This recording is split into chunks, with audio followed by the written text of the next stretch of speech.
Good evening. You guys hear me back there? Yes, no, maybe. Tim's saying no. All right, I'm gonna swallow this thing again like I did last time.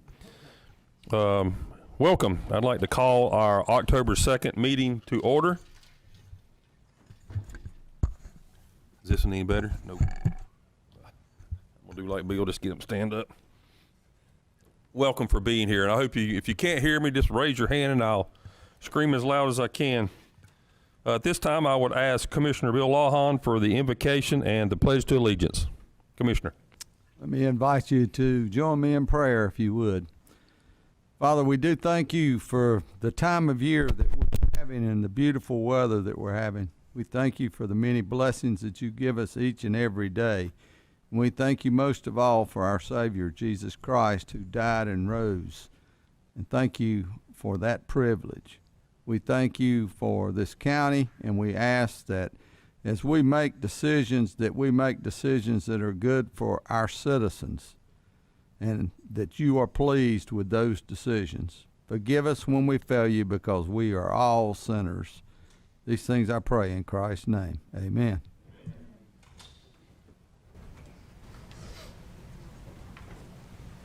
I pledge allegiance to the flag of the United States of America and to the republic for which it stands, one nation, under God, indivisible, with liberty and justice for all.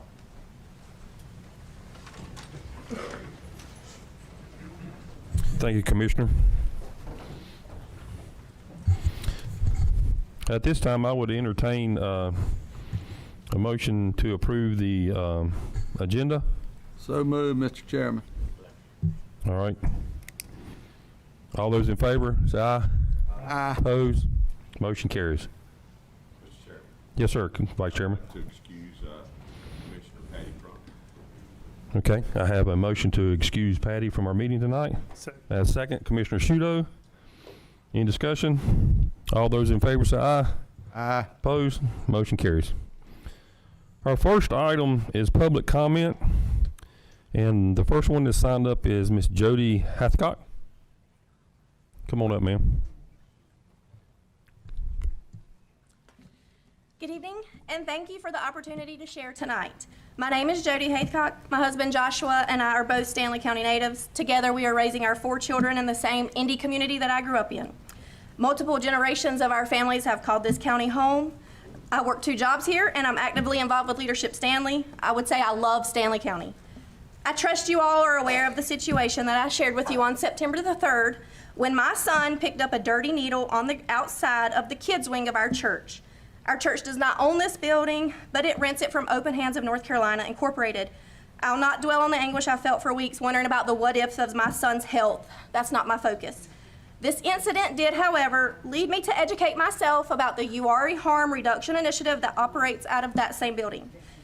UHRI receives funding from a class action lawsuit against drug manufacturers and federal grants. They staff 2 people, one from Salisbury and one from Lexington. The executive director of Open Hands resides outside of Stanley County. I live 3 miles from the old UMC Tabernacle Church. This is home to me. The Clean Needle Project is only a part of what UHRI, Open Hands, and Grace Place does to serve our community. They provide warm meals, health care, peer support, a place to do laundry, as well as many other things. I am not opposed to any of that. I do, however, question the act of handing out clean syringes from a facility that is not a hospital or a health department. I met with Bob Harmon and Gay Smith just last week. They told me that they limit the number of syringes they pass out to 50 per person per week. They also stated that some of our neighboring counties give out cases at a time. I commend UHRI for not doing this. What I found extremely concerning, however, was that they only see a return rate of 1/3 of those syringes, returned or exchanged. So 2/3 of the syringes passed out 3 miles from my home are never accounted for. The definition of exchange is the act of giving one thing and receiving another, especially of the same type or value in return. North Carolina House Bill 972 made syringe exchange programs legal in North Carolina on July the 11th, 2016. The programs in Stanley and surrounding counties are not operating in a one-for-one exchange. Do they not track how many needles were provided to each person and inform them that they will only get new needles for the ones that they return? I refuse to accept this as a symptom of society that Bob Herman stated in his email to me on September 11th. He said, syringes are found in parks, school grounds, public spaces, and many other places that are unacceptable. This is not an excuse for the one that was found on our property, but it is a symptom of society. One syringe is one too many. He said himself, one syringe is one too many. This is not the society we want. Is this program reducing harm and contributing to the safety of our kids and community, or do those clean needles turn into dirty needles and litter our streets even more? So my question is, what is our focus? What is Stanley County's priorities? Is it enabling safe drug use, or is it the children? Is it ensuring that we have fully staffed schools and buses with drivers to get them there? Is it ensuring that they have a safe community to grow up in? As a mother with 4 children in our school system, 2 in elementary, 1 in a middle, and 1 in a high school in our county, I am so incredibly grateful that Stanley County recently funded the placement of school resource officers at every school in the county. Thank you so much for that. Please continue this trend and help make our communities safer as well. Please hold those accountable under the law of exchange. Please move this program to a safer area. Their future is in your hands. Thank you. Thank you, ma'am.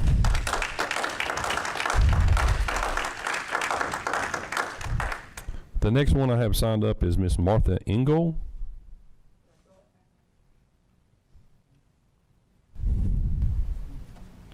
Miss Engel, you might want to pull that mic down to you. Just. Is that better? Thank you. Yes, ma'am. Thank you.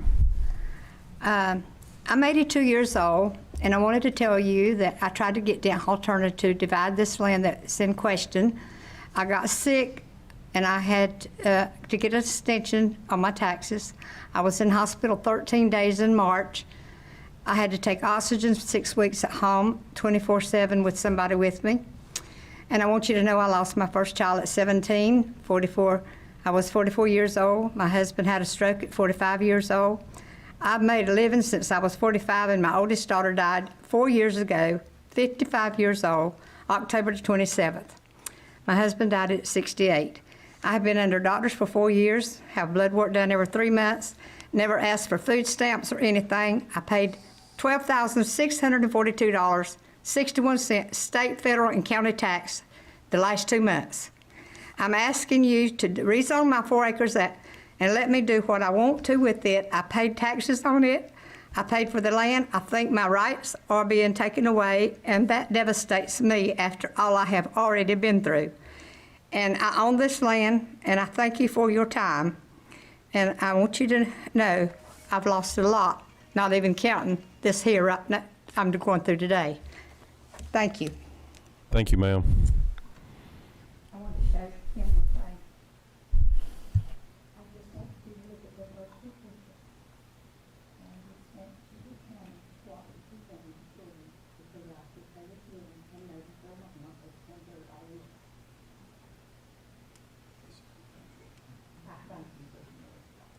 Thank you so much. Yes, ma'am. Thank you. I'm sorry, but I cannot read the next name. Sedina, maybe? Whoever signed up after Miss Engel, I'm sorry, I can't read the writing.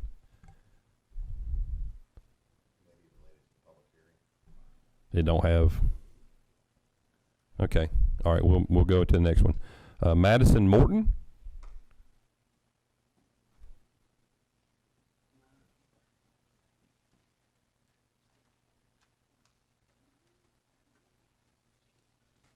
Welcome.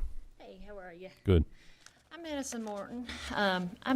We've been living at the trailer park, Richard Honeycutt's trailer park, for at least since July the 23rd. And he did not let us know anything about this that was going on. And I had, can I give you my paperwork? Okay.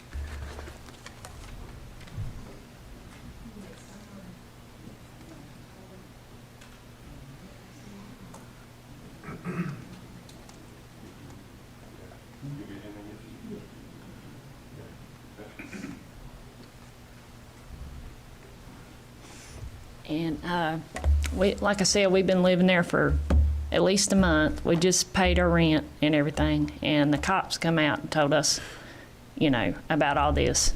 But I'm just making a complaint, and I have a child. It's 9 years old, and my husband. And as hard as it is to find somewhere to live right now, just struggling and stuff. And we just moved in, and I just wanted to make a complaint. Okay. Thank you. Thank you. I have a question, Mr. Chairman. Did she give you a title to a mobile home?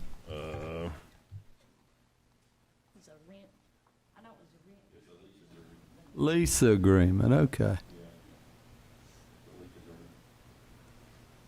And what's the complaint? I mean, exactly. What is the complaint exactly? Mr. Honeycutt didn't let them know that this was going on. This item's on our agenda for a public hearing Yeah. around the Tom Road. Okay, Tom Road. Yep. It's item number 6. Okay, thank you. Kyle Morton? You good, sir? Yeah. Okay. All right. And does that require a public hearing, item 6? Item 6 is Okay. a public hearing, yeah. Okay. Right, Tim? Yeah, absolutely. Okay. We'll have a public hearing on this matter when we get to it. That's all I have. Does anybody else want to would like to speak? All right. Thank you very much. Second item is Airport Authority appointment, and our presenter is the Airport Director, Mr. Randy Shank. Good afternoon. Hope everybody's doing well this evening. Good evening, Randy. The Airport Authority is seeking replacement for board member David M. Rudisell. Mr. Rudisell resigned his appointment to the Airport Authority Board effective 9/6/23. The vacated position term will expire on March the 31st, 2025. We're asking you to please appoint a new member from the qualified applications presented to complete the term vacated by Mr. Rudisell. I've got those names for you, and I think you've got them in the packet there in alphabetical order. I just listed them as Steve Bradley, Gerald Eford, James Faust, and Scott Stevenson. Thank you, sir. All right, at this time, I'll open up the floor for nominations. I'd like to nominate James Faust.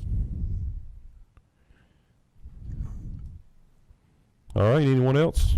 I'd like to nominate Steve Bradley. Steve Bradley.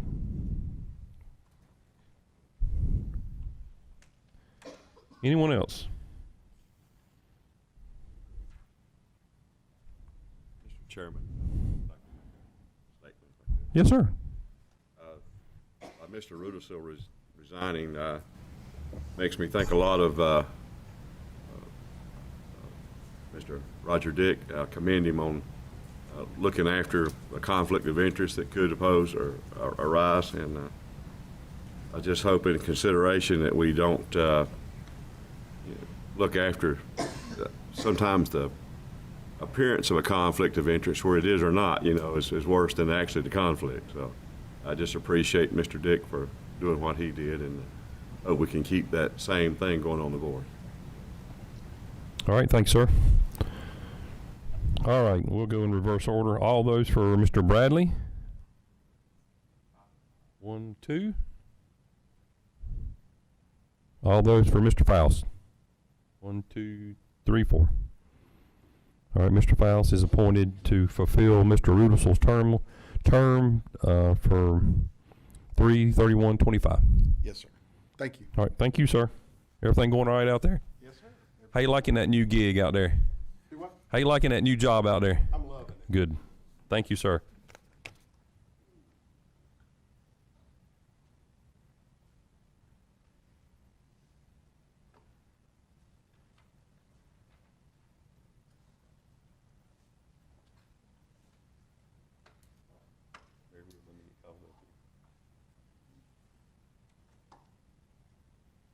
All right, our next item is the CAD system replacement financing, and our presenter is Mr. Toby Henson, Finance Director. Good evening, sir. Good evening. Thank you, Mr. Chairman and members of the board. The commissioners authorized and approved the replacement of the 911 CAD system back in 2022. Along with this, the board approved that staff seek financing for $2.5 million for this project.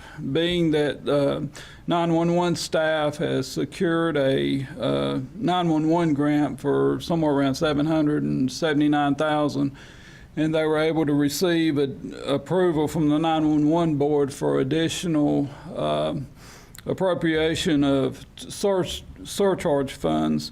Looks like the amount that we are needing to finance now is $2 million. And what we're seeking is a $2 million loan that will have a 12-year term and have payments on a monthly basis.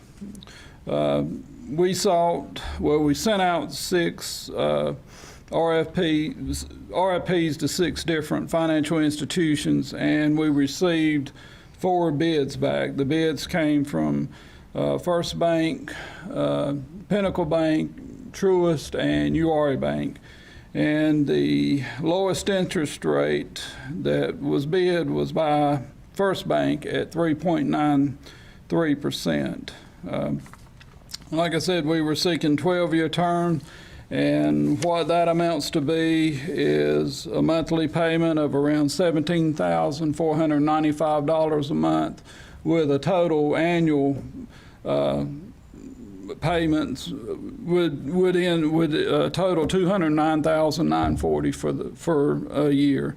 And again, this will be for 12 years. I have spoken with representative from the local government commission because we will have to seek their approval for this loan.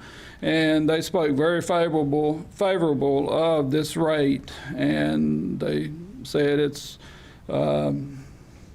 made a statement according to the effect of that it's been a while since they've seen a rate quite like this, and anything for this amount and the terms to be less than 4, they spoke very favorable of it. I guess we're seeking, there are 3 different items that we need to have tonight. One being the public hearing, and then we need to approve the financial institution to provide this loan, and we'll need approval of 2 resolutions, the LGC resolution and the bank financing resolution. So before, I guess, you hold the public hearing, does anyone have any questions? Any questions for Mr. Henson? All right. At this time, I will declare the public hearing open. Anyone here to speak for or against the CAD system replacement financing?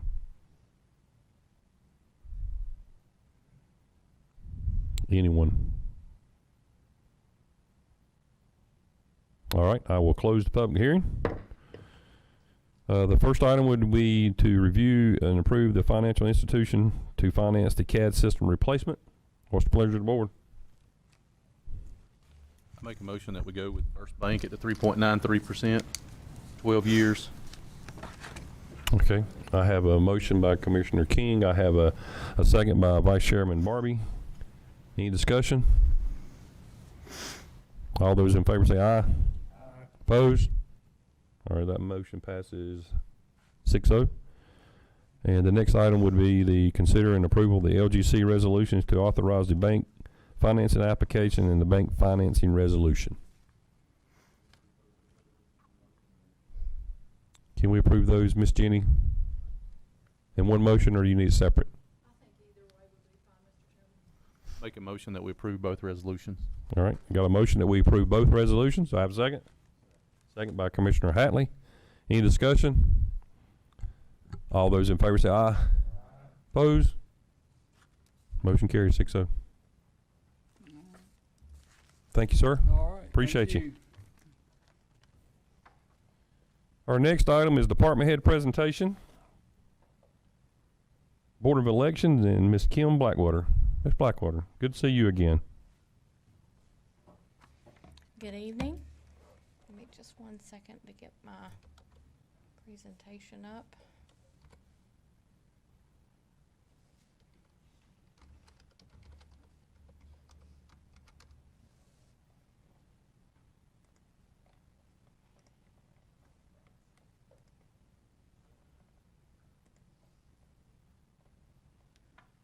So I'm here tonight just to give you an update of some of the things that the Board of Elections office is working on currently.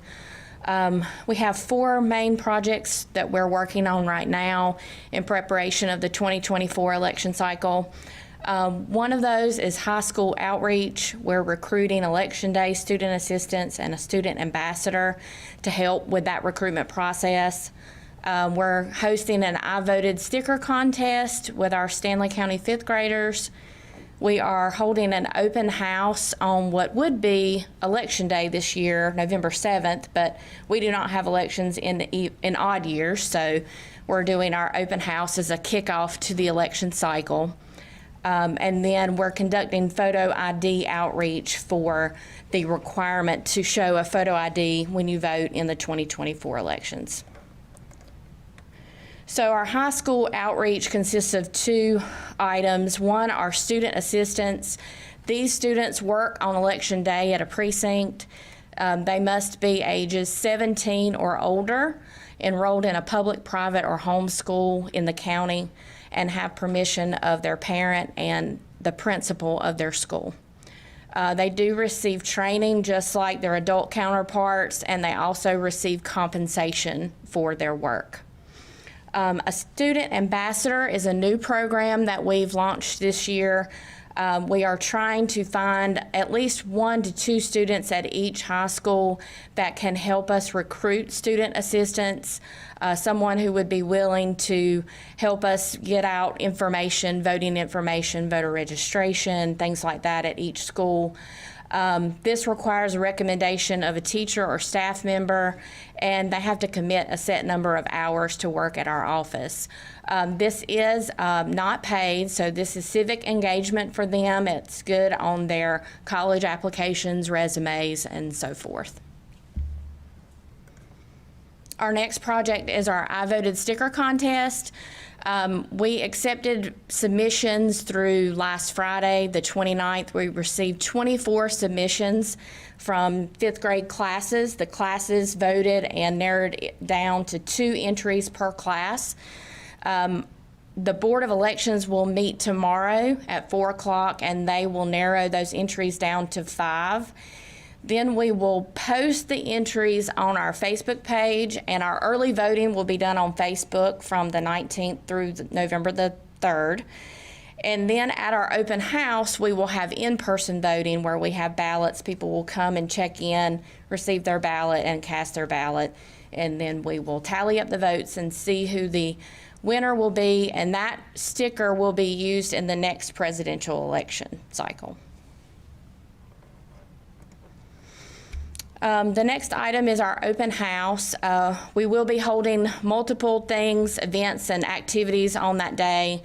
We'll be doing equipment demonstrations for our DS200 and the Express Vote, our accessible equipment. We will be giving out voter information about photo IDs and making photo ID for anyone who needs one. We'll have registration, of course, and information on how to conduct a registration drive. We'll be giving out candidate filing information and different information about voting and the different ways to vote next year.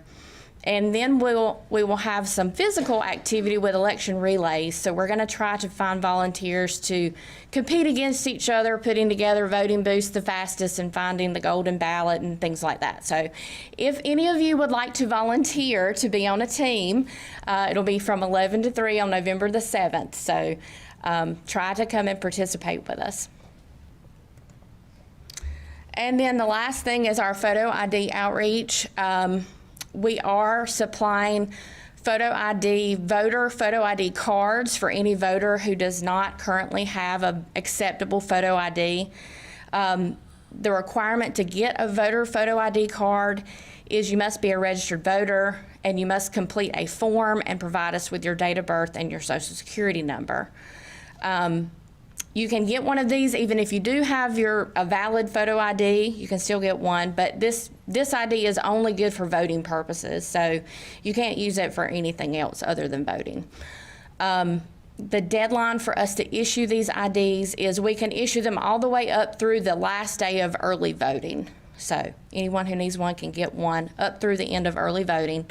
We will be traveling around the county to different areas to offer these IDs to people. So in Albemarle, we'll be at the Senior Center, the Waddell Center, the Niven Community Building. We'll be in West Stanley at their Senior Center and the Library Community Building. Then we'll be in New London, Baden, and Norwood. And then we're also going to the different nursing home facilities because even absentee by mail voters are required to have a photo ID and submit a copy of that ID. So we're trying to help the area of the registered voters who we feel like would have a difficult time doing that. So we feel like going to the nursing homes is a need to help them with that part of the photo ID requirement. And then just a little bit more about photo ID. As I said, there are acceptable types of photo ID. These can be expired up to 1 year. A driver's license, a state ID, passport, our photo ID card, state-approved college and government employee IDs.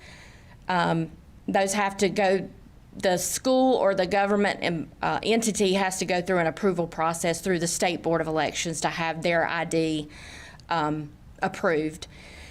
Other IDs that do not need an expiration date or have an expiration limit are military and veterans IDs, tribal enrollment cards of a state or federally recognized tribe, and then a public assistance ID card. Voters who are over the age of 65 can use an expired ID for an infinite amount of time as long as it was valid when they were 65 years old. And then absentee by mail voters do have to provide a copy of their photo ID with their ballot. Voters who do not have a photo ID will be allowed to vote a provisional ballot, and they can either bring their ID back to our office if they forgot it. If they do not have an ID for a specific reason, then there is an exception form.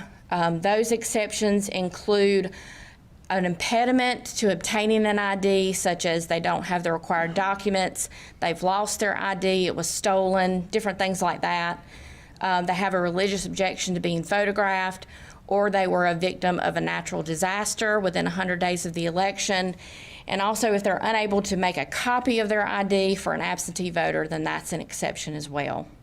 So that is what we're working on at the elections office. If you have any questions, I'd be glad to answer those at this time. Any questions for Ms. Blackwater? I do. I think so. What if you ain't never been ready to vote? If you've never registered to vote, we have registration forms at our office. You can go online and register through the DMV. There's multiple ways. The town hall has registration forms. Libraries have registration forms. If you'll give me your name, I can mail you a registration form and you can fill it out and register. And how you don't know how to fill them out, you can't read and write that good. You can have anyone can help you fill out the form. You just have to sign the form or make a mark on the form. Oh, okay. I'm fine. That's what I want to know. Okay. Kim, to get your photo ID, it said your date of birth and your social security number. Do you have to bring your birth certificate in, or just supply? You do not. Okay. No, that that validation part's done when you register to vote. So you have to be a registered voter in order for us to issue the ID. If you are not registered, then we can register you, but we have to verify your information, and then we will mail the photo ID later. Okay. All right. Any more questions? Yeah. Which some of the new stuff? I think the college ID is a newer one, isn't it? Or has that been? The college IDs were used, I believe, or back. they were going to be used, and then we had the court injunction. So student IDs and government employee IDs have not been used in an election yet. But Okay, then also, when I was at the NCACC conference, I was in the election one from Wake County, and they talked about how this, and it may throw people a curve, is having a photocopy with the absentee ballots. And they said they had to buy different envelopes up there, and it was going to cost more money. They're more expensive envelopes or something to use? There is an extra envelope required now. The voter has to put their ballot in one envelope and their photo ID copy in the other envelope, and then they take those two envelopes and put them in the return envelope. So there's actually 3 envelopes the voter has to use when they're returning their ballot. And they are a specific size in order to avoid more postage, I believe was the goal for that. That's a state-designed system, so we didn't have anything with that process. Also, signatures. So I think about that often. You know, when you have to match signatures and stuff, my signature changes almost every time I sign it. So what kind of variances do they use? Is it just, you know, when you're verifying IDs? Because someone who signed the original thing, say they registered to vote in 1975, their signature on file may be completely different than what they use now. Are you talking about verifying the signature for their ballot, for their absentee ballot? Well, in North Carolina, we have the witness system, so the voter has to have 2 witnesses or a notary. So that is how the signature is verified through our absentee ballot process. And then one more, well, maybe 2, because, you know, I love talking to you about this stuff. You hear people wanted to have one-day voting, everything on one day, no early voting, no mail. How realistic would that be to vote everybody on one day? It would be extremely difficult in a presidential election or even an off-year general when we have a high turnout, unless we were to have a lot more election day voting sites. We would have to double or triple our voting sites on election day in order to handle the volume. And lastly, I promise, the process of people say they want to hand count all the ballots, and how many people does it take to count one ballot? What's the process to do when you have to? I think when you guys audit them, you have to go through a process. Can you explain that process? We actually do hand count some of the ballots after each election. We have a sample audit count where the state board randomly draws 2 to 4 precincts, and we bring in a team depending on how many ballots we have to count. So it takes at least one team of 4 to hand count ballots. So you'll have one person calling the vote, one person watching that person call the vote, and then 2 people tallying that vote. And those 2 people who are tallying have to stay on the same, 1, 2, 3, 4, 5 tally. And if they get off, then we have to figure out why. But it takes at least 4, and normally when we do sample audit counts, we have at least 2 to 3 teams of 4, and that's for 1 to 2 or 2 to 4 precincts. So it would take a lot of people to hand count every ballot. That was my promise. That was my last question. All right. You know, I just want to thank you for what you and your staff do. I mean, you guys go above and beyond to help anybody out in there. So I know y'all have helped me out a bunch of questions I have. So thank y'all so much. Thank you. Kimberly, I think the lady behind you has another question. Okay. What we gonna do about them trailers down there where we stand on Tom Road out? All right, we'll get to that in just a second, ma'am. That's down the agenda. That's somebody else, not me. All right. Hold on one second, Thank ma'am. goodness. All right, Kimberly, thank you so much. We appreciate it. Thank you.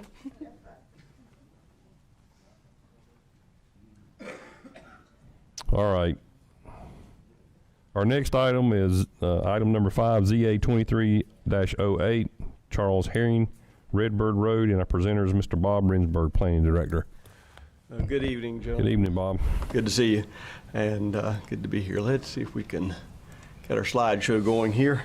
So, yes, we do have a fairly basic rezoning request, and if anything, you might think of it as a reverse rezoning kind of thing, because it's most of the time we're what we would call upzoning.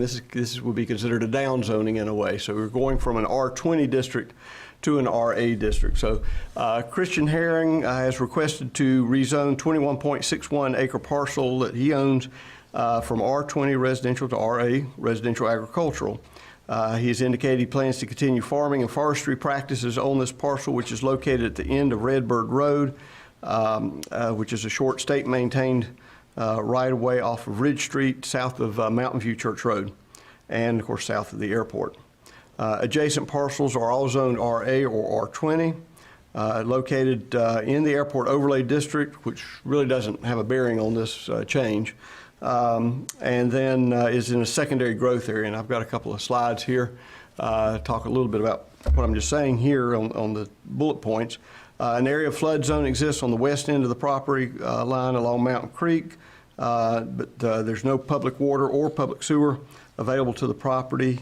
He indicated at the planning board meeting that he plans to move his family to the property at some point in the near future, and that they would likely place a manufactured home on the property first, and then as finances allow, construct a site-built home, which of course a lot of people do that in this county. Once the home is complete, he would plan to remove that mobile home. All adjoiners and those owning parcels within 100 feet were notified, and the property was posted over 10 days prior to the planning board meeting and of course before this meeting. No neighbors expressed opposition to the proposed rezoning at the planning board meeting, which was held on September 11th, and the planning board did vote unanimously to recommend approval of this rezoning request. This is the Herring property. As you can see at this point, it's nearly totally wooded. Redbird Road's off to the right, and I'll step it back a little bit. You get a little bit larger view of Mountain Creek Church Road at the north. Winston-Salem southbound railroad kind of off to the west. Commissioner's property off to the left there, Trent. And anyhow, but you see, and Ridge Street, of course, pointed south. But you can also see the flood zone areas there on the left side of the screen. Kind of related is you can see where it's zoned. The areas to the north are zoned RA. Areas to the south, east, and west are zoned R20 at the way it's currently done. And I did not include this in your packet, but just realized that this afternoon. I thought, well, let me throw this in there because it kind of doesn't apply too much, but it's kind of interesting in this particular corner of the county, kind of caught between Albemarle and the airport. You've got really a mixture of everything. So areas closer to Albemarle, primary growth areas, areas in between, of course, what we call secondary growth areas, which includes the Herring property. See some rural preservation areas sneaking in on the right side, the east side here. And then, of course, closer you get to the airport, you hit the airport compatibility area. So that's part of the land use plan. So I'll be glad to answer any questions that you have, but that's simply the request that's before you to take the Herring property from, in this case, the kind of orangey color to green to make it from R20 to RA. All right, thanks, sir. Mr. Chairman. Any questions? Yes, sir, Commissioner. I have a question. Yes, sir. Bob, this is not in the rural preservation. That's correct. So if he decided to sell some of this property, what lot sizes could someone build a house on? He could cut off some lots. Of course, he'd be limited in the number based on access. If it's served by an access easement, it could probably create no more than 4 lots. But he would be, because he'd be RA and not in a rural preservation area, he'd be at 40,000 square feet for those lots. Which is 0.923 acres. Correct. Okay, thank you. Mm-hmm. Any more questions? Is the reason that he wants to go to the RA is because, does R20 allow for manufactured homes? R20 does not allow for manufactured homes. So that's the reason, is that the ultimate reason that he wants to? Probably better for him to answer that question, but yes, I mean, he's expressed that in order for him to afford to have a place for his family to live for now, that would do it. And of course, he's 21 acres. He could potentially, under current zoning rules, keep that manufactured home on the property, even once he built a house. But we're looking at those rules right now. But he has indicated that he would plan, once he got the house built, to remove that mobile home. I say we've seen that done a lot in the county over the years. It's a fairly common move that people make. We'll put in in the RA district. They'll put in a manufactured home, live in it while they're building or something. So it's fairly common. I talked to Mr. Herring, and he seems legit. He wants to have a farm and build some small barns, and animals. And I believe he's got 4 children. Yeah, he's got 4 kids. Mm-hmm. Okay, thank you, sir. Any more questions for Mr. Remsburg? All right, at this time, I will open a public hearing. Anyone here to speak for or against ZA 23-08, Redbird Road?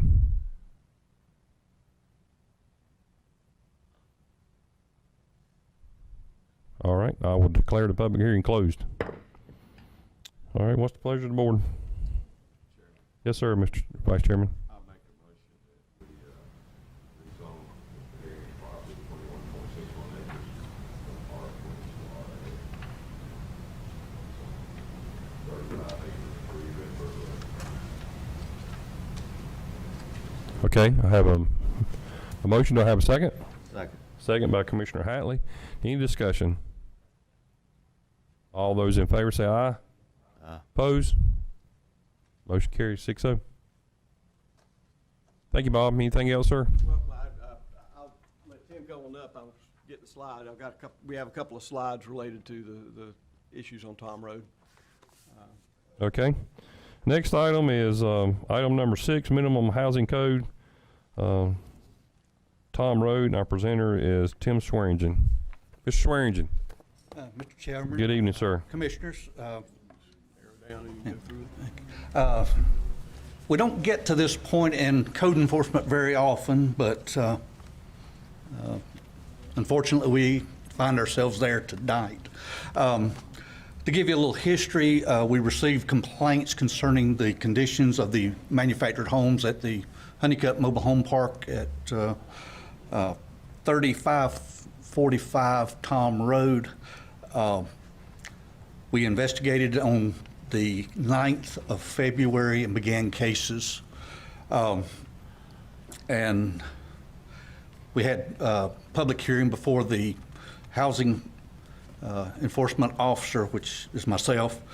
We did a determining of facts in the case, and we issued the order on April 11th that the homes were in fact unfit for human habitation and in violation of the minimum housing code as approved by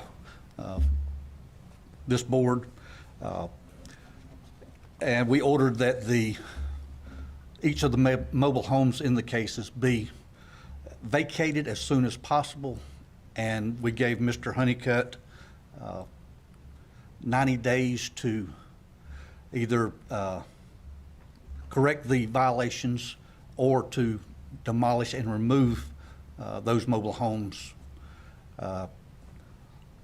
That deadline was July the 12th.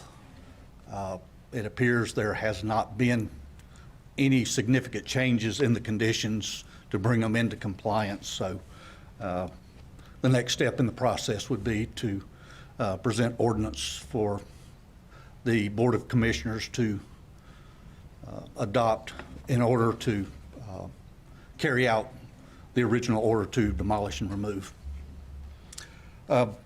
It's been a while since we've done any of these. I believe Scott, maybe Peter may have been the only. It's been a while. I think Bill was on there as when Mr. Honeycutt, and what we did, we gave him months to correct them, and he did not correct them. But I don't think we had the situation where the people who are actually living there did not know till the last minute. I think, if I'm correct, I don't know. Okay. That's been a while. That's probably been 5 or 6 years ago. Point of order, if you would like, I think this is the way we did them before. We took each mobile home one at a time, presented it, opened it up for public hearing, and then closed the hearing and let you guys vote on the issue. If that's agreeable, Mr. Chairman, if you'd like to do it that way, that might be a little less confusing. Saying, I'm sorry, I was listening to Peter. Take each case one at a time. Okay. For each dwelling, and present them. Okay. Separately. I don't think legally since they're 6 different dwellings, even though they're on the same property, they're 6 different dwellings. Okay. So I think we'd be in legal order to take them one at a time would be more appropriate. Okay, all right. We did have a question, Vice Chairman Barbie. I was going to ask how many of the mobile homes were occupied? At the time, there was 6 of them. We had complaints on 7. The one mobile home, Lot 5, was found to have been never CO'd. No one was trying to live in it at the time, and we had determined that the permits had expired on it. It hadn't been inspected, or a CO had not been issued for it. So we're treating it as a zoning violation rather than a housing code case. So that one is going through another process. But the other 6 were occupied at the time.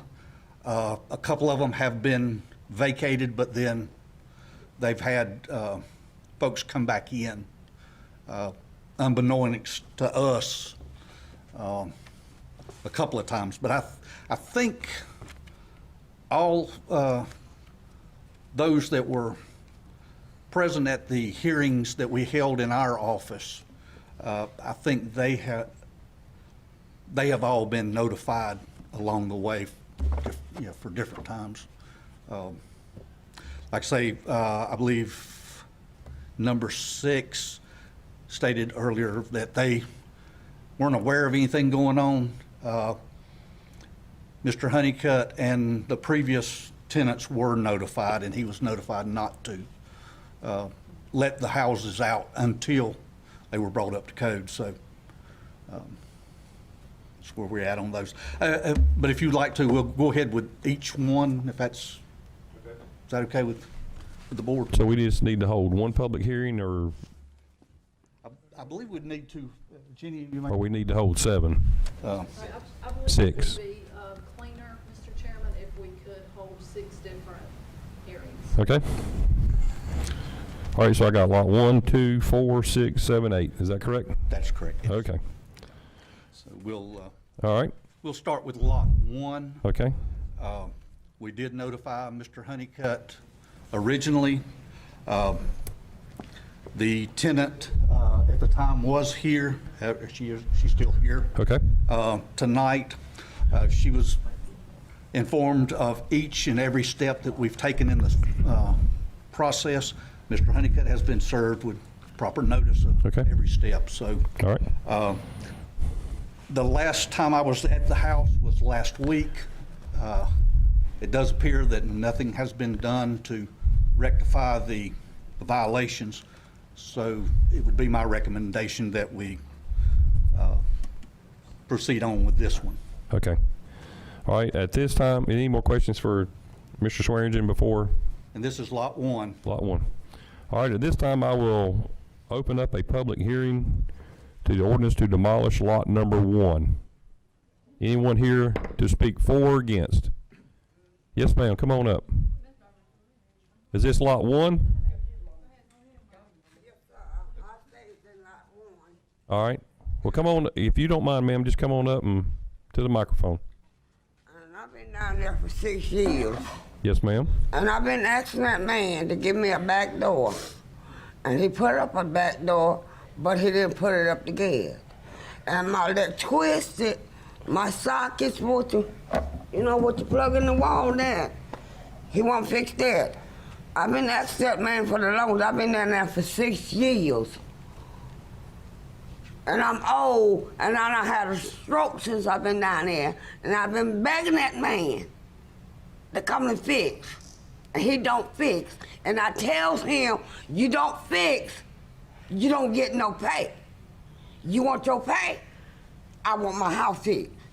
Now don't y'all want y'all pay? Now don't y'all want y'all house fixed? And so did I. But it's something that really, and he won't come and pick up no trash. He don't come and get no trash.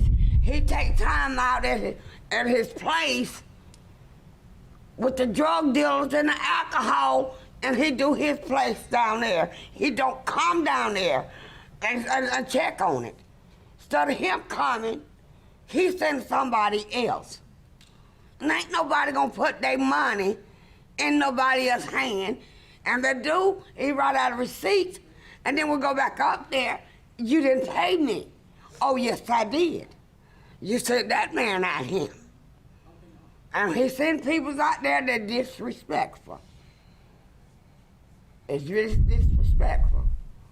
And we ain't got nowhere to put no trash or no nothing. Okay. But that house, but my nephew coming in, he working on mine. And when you get somebody to come in and work for you, Richard don't want you to do that. He don't want you to have nobody come in there and fix. He ready for his drunk men and dope men to come in and fix, and they have fixed. They must be outdoors up on their truck drinking a beer. You supposed to be working on my house. And I constantly fuss at the workers. God can't fuss at Richard, because he won't come. He is nowhere around. Nowhere around. And really, God knows in heaven I'm not lying. Something needs to be done. Thank you, ma'am. Ma'am, do you mind giving us your name, please? Barbara Ann Burns. Thank you. If he could take time out stealing convertibles and stuff out of cars and stealing cars and buying drugs and getting caught with drugs and trafficking with drugs, why come he can't do that? Well, now what that money he take? Now why come he can't come down there and fix them trailers? All right, ma'am, I just want to make sure that we're clear. This public hearing is to demolish. That's what I'm talking about. Okay, all right. Thank you, ma'am. Question, Mr. Chairman. Yes, sir. I don't know if I should ask it. I don't know. We're in public hearing. Do you have a place to move to, ma'am? No, sir. That's another thing I want to ask y'all. Can he be made to fix up, put us somewhere where he done got our rent money? But he still want us to pay rent. But no fix. Is Mr. Honeycutt here? No, he's not here. He's not here. Well, what I'm He afraid don't of, never show this is up. going to be demolished and you won't have a place to live. And can't he be mine, find us somewhere to stay? He got our money.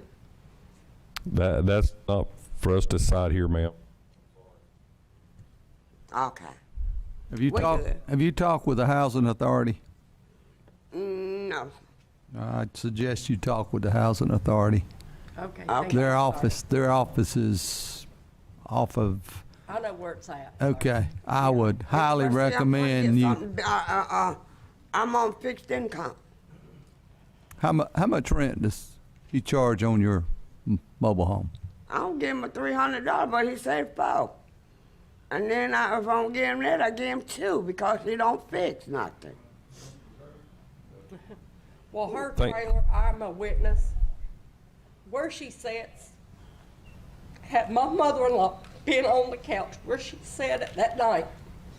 And for some reason, she likes sitting up watching a lot of Westerns at night.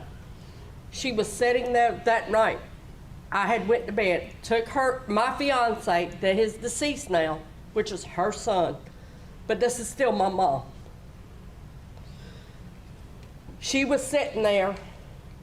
I took him to work with my son, and the roof I'm laying in bed, she had done went to bed. The roof fell where she would have sat because it had a leak, and we told Richard 3 months before it needed to be fixed. And still ain't done it. And he still ain't done it yet. I had to pay to get somebody to fix it for her. When were y'all notified that we were going to have this?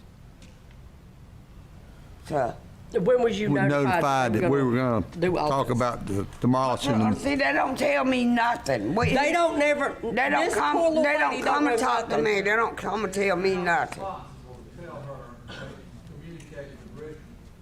Well, nobody tells nobody nothing over there. Richard don't communicate with nobody. Nobody. Other than it's his money, what money he wants that's owed him. He don't talk to nobody. Yeah, that part ain't.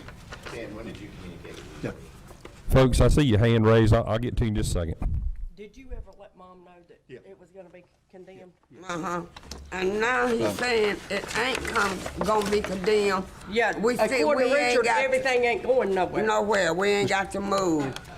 Mr. Chairman, if you'd like, I can give you an update on the notices that were sent. Okay. Okay, I'm going to. Let me, Tim, hold on. Tim, hold on one second. Let me get through the public hearing on lot 1. Anyone else here to speak for or against the demolished lot 1?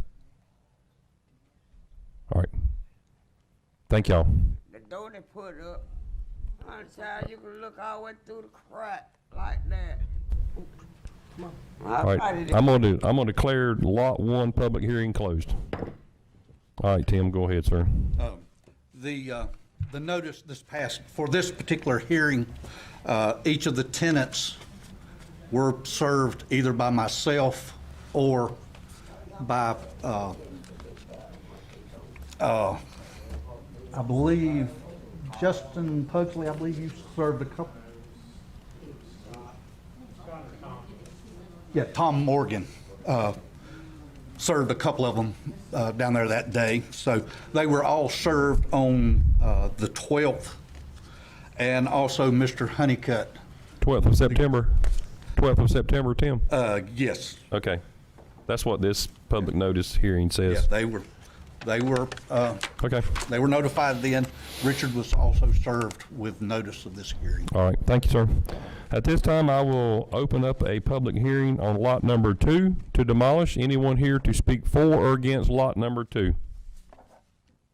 Question, do we vote separately or vote one? We got to get through all the public hearings first.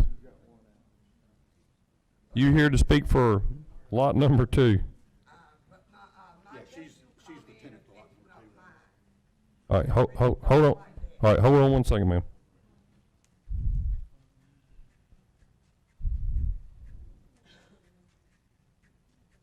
Yes, ma'am. If you don't mind stating your name, please, just for record. My name is Caroline Johns. Carolyn Johns? Caroline. Caroline Johns. And I live in lot number 2. I've been living there since about the end of June. And Richard has no indication of telling me that he was under investigation or been inspector of no sort. And when I approached him in beginning of August about this, he told me, don't worry about it, it's okay. You don't have to move, you don't have to worry about it. People talk too much. So in other words, to him, everything's hunky-dory, everything's fine. I have 2 small kids myself that I have to worry about. I have to tend to. I have to make sure the roof's over their heads. If you're gonna demolish number 2, just let me have time to find another place to take my kids, find another home. Thank you, ma'am. Yes, sir. Just for clarification, I'm John Taylor. I'm just cousins with Mrs. Johns, and I've just been helping these kids in school, and yeah. Thank you, sir. We certainly appreciate it. Anyone else here to speak for or against lot number 2? All right, I will declare lot number 2 public hearing closed. At this time, I will open up a public hearing for ordinance to demolish lot number 4. Anyone here to speak for or against lot number 4?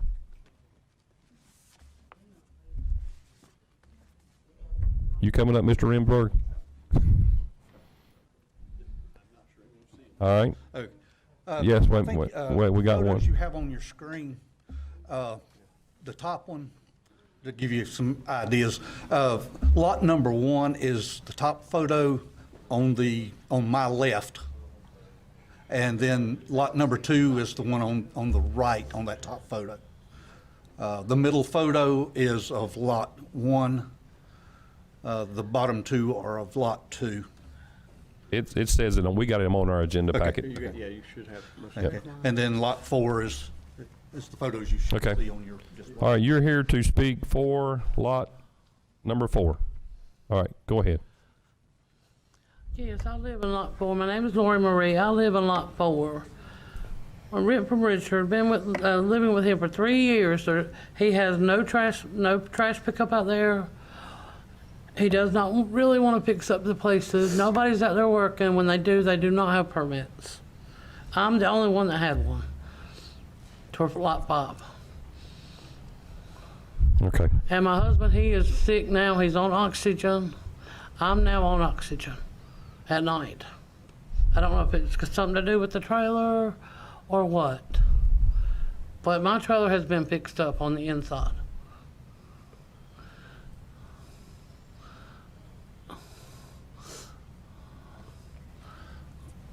Got a headache.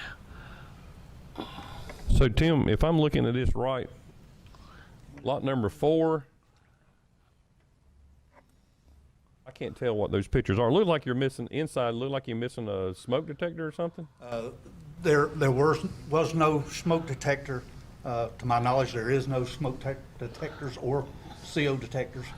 State law requires there to be at least one CO detector and smoke detector in proximity to the bedrooms. They should be at least one within 10 feet of any bedroom. Okay. In a rental property. The insulation showing overhead in this picture. There's a picture, looks like insulation to me overhead. We're looking at, there's like 1, 2, 3, 4, 5, 6, 7 photos. Right. And it looks like under where the step is, I can't tell what that is. I think that's what Commissioner Lawhon is talking about. Maybe it's water damage on there, Tim. Yeah, there's significant water damage in all of these. Yeah. Okay. Step, looks like a step. Also looks like the corner of the mobile home on the outside is split open. Yeah, there are. Is that something where was burned beside of that one picture, Tim, we're looking at? Yes, that was where somebody had burned some rubbish. Okay. And then there's another picture. It looks like a hole going under it. Is that the foundation or something? That is the underpinning. Actually, if you'll notice on all of those mobile homes, they have sheet metal underpinning with no ventilation. Okay. And I think that's the reason most of the structural lumber in these mobile homes has rotted to the point that they're not safe. Okay. All right. Anything else you guys like to say? Anything else you want to say? Thank you. Anyone else here to speak for or against lot number 4? All right, at this time I will close lot 4 public hearing. And I will open up lot number 6, public hearing, order to demolish lot number 6. Anyone here to speak for or against lot number 6? Come on up, if you would state your name, please. My name is Laura Woods. I moved in to lot number 6 on March the 14th. I was not aware of it being under inspection. The home, he did not let me go look at the home before I rented it. I got to the home and I looked around and he said he was going to have somebody come out there and fix it. And when I found out about the inspections, I had called Mr. Honeycutt and I said, you know, can I have my money back so I can find somewhere else to live? Because I do have 2 special needs children in my home. He refused to give me my money back, so I was stuck having to live there. There is mold in my 15-year-old daughter's bedroom. It covers the floor. It covers the bottom of the wall. There are wires hanging out. There's the light fixtures and stuff in my room do not work. It is not livable for anybody at all. We had to, Mr. Honeycutt, the power is in Mr. Honeycutt's name and he likes to cut the power off every month. I don't know why he likes to fight with us on that one. But the power, there is no power to the trailer as of right now. Me and my family have been in a hotel for a week. Tonight is going to be our last night at the hotel. It took every bit of money we had just to be in a hotel. I can't exactly go back to the trailer because there is no power. I cannot take care of 2 teenage children with the problems that my children have. They have severe breathing problems. They have asthma, reactive airway disease. And before Richard Honeycutt even rented me this property, he was aware of my children's breathing issues. But I guess he really didn't care. So pretty much I have nowhere to go with my children. The man that's standing beside me, this is my fiance, is my daughter's father.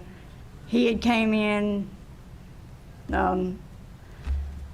to try to help us, you know, do what we could to try to fix up the place so we could, you know, at least try to live there. He knows more about construction stuff than I do.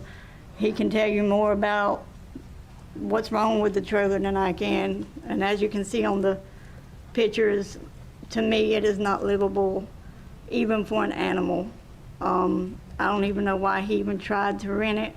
And the fact that he did not tell me that the place was under inspection.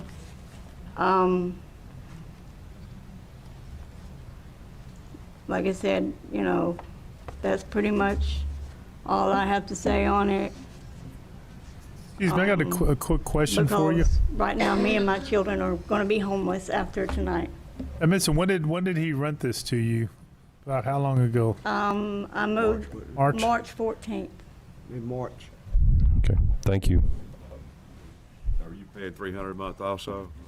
No, I was paying $550 a month. He also. Does that include utilities? Was that supposed to include utilities? Huh? Is that supposed to include utilities? No, sir. No, no. No.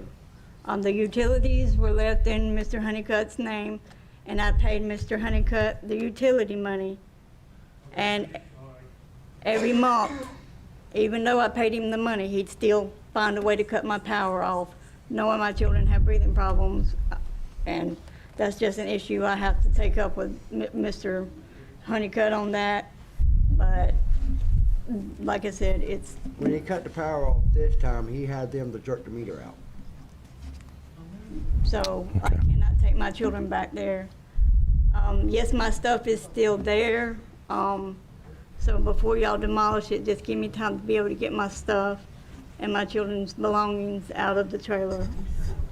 Just curious, say your rent was how much? $550 a month? $550 a month. And then say the power bill's $125 a month. You would give him the $550 plus the $125. Yes. And he's supposed to pay the He was supposed to utilities. pay- Okay. Yes. Thank you. As long as I have time to get my belongings out.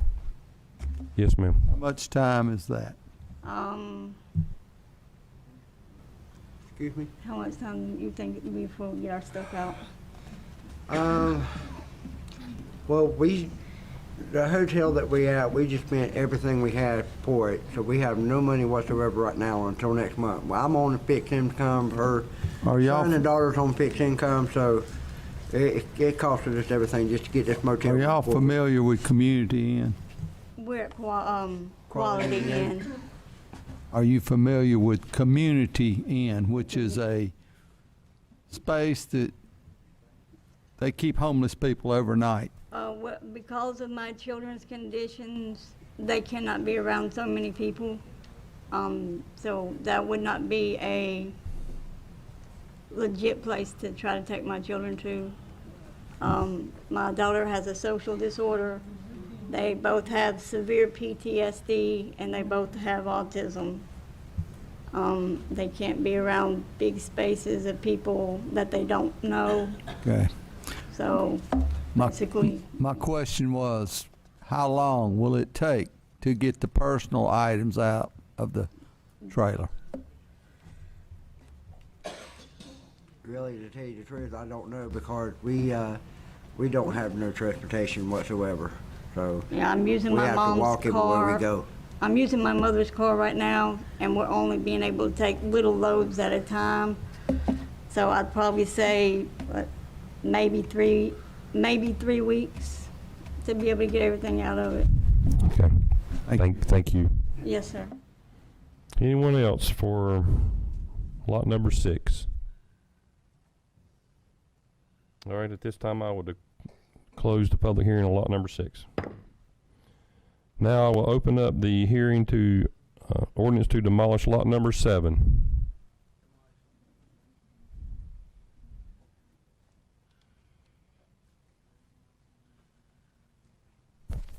Ms. Morton, let me give you these papers back. You might need those.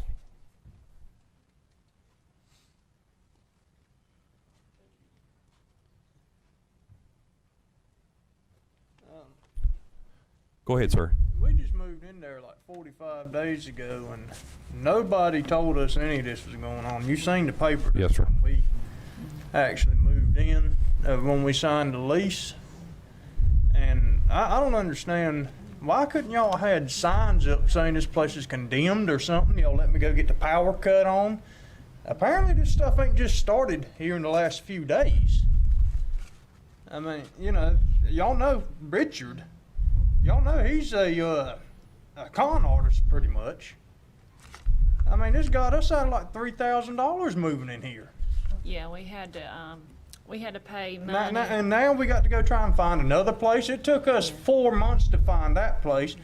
And now we got to go find another place. And on top of that, now we're short $3,000 on this. Is there any possible way we could get our money back out of this stuff? I don't. I mean, Yeah, small claims court. Small are y'all claims gonna be- paper. what y'all gonna do with Richard? I mean, y'all seen there that he was filing, doing fraudulent stuff there, leasing this out to us. Whenever the place is being closed, I guess it's just bad on us, ain't it? Sir, sir, we just. Could y'all at least, ain't that some kind of crime? Or he was ordered to shut this place down, and he continues leasing it out to people. Yeah, we didn't know anything about this. He had told us actually, he said, "Oh, just go look at the place and, see how you like it and go ahead and pay me the money." Well, I went to pay him the money and he wanted first month's rent and deposit, but when I went to look at the place, it didn't even look livable. But I mean, we had to go there because have y'all tried finding a place here lately? It's not just the prices of them, it's trying to find them too. They just ain't that many around. I understand. I know it's tough out there. But I think Mr. Swearingen has been working with Mr. Honeycutt since February. Now, hold on now. Yes, y'all been working with Richard Honeycutt. Yeah. How hard would it have been to put up a sign out there on these trailer doors saying that these places were going to be condemned, that all this was going on to... Because you also know Richard didn't tell anybody. Mm-hmm. So and I mean, like you can see our paper here when we moved in there. All right, I'm gonna defer that question to Mr. Swearingen. He's the code enforcement officer, so I will defer that to him. Per the North Carolina General Statutes, I don't have the authority to declare a property condemned. Only the governing board can do that. And we don't post the properties until after the governing board has made their decision and adopted ordinance declaring it to be. So once the decision is made tonight, which I know it don't help these folks out, but those properties will be posted as far as condemned. Right, they will, based on your decisions tonight. Yes. Well, probably post them tomorrow. Okay. But we can't legally until the commissioners have voted and approved ordinances to declare them. Okay. All right. Those signs are put out for those like you do zoning properties. Yeah, I mean, couldn't Not have until been... after, you guys either approve or disapprove. And we do have a sign stating that it's uninhabitable and that it's a Class 1 misdemeanor to enter or to occupy or to let. And there again, that's... So how long do they have to If the county vacate? wanted to pursue charges against Mr. Honeycutt for violation of that, you may can. That may be a Jenny question there or a district attorney question. I mean, Okay. we went out there was no signs up because I mean, Well, legally we can't. The code enforcement officer can't post that until we have this public hearing and decide what's going to be done. How was we supposed to know this was going on? Richard wasn't going to, if he wasn't telling anybody. Yeah. I'm sorry, I can't answer that. So like, say y'all had gave us like, how long will we have to move to find something? Because I'm not sure. We'll figure that out. We'll figure that out here in just a minute. How long would it take y'all to move? Man, it took us 4 or 5 months us to at least find a 4 or 5 place. months to We find a spent place. $3,000 Yeah. getting in here. We've got to save money back up to get a place, to be able, because it's not cheap getting a place. Yes. We understand. We got to save the money up to do that now. How much was your rent? It was $450 a month. $450, you got to pay a deposit. We paid a deposit, First paid month's another month's rent. We paid 2 $200 months' deposit rent. on, get a power And cut on. then we got the power cut on. That was close to $300. We had to rent a U-Haul. Yeah, Y'all moved in July, I believe. July 23rd. July 23rd. We signed the lease on the 23rd and we didn't get moved. It took us about a week to clean it up before we could move in there. Yeah, we had to clean everything out. Like I think it was like 2 truck trips to get everything cleaned out of the house.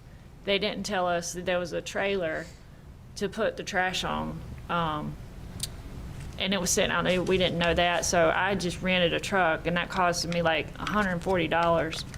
And we had to clean the trailer, take everything, it cost us money. But Thank you guys. Tim, does Mr. Honeycutt live on this property? No.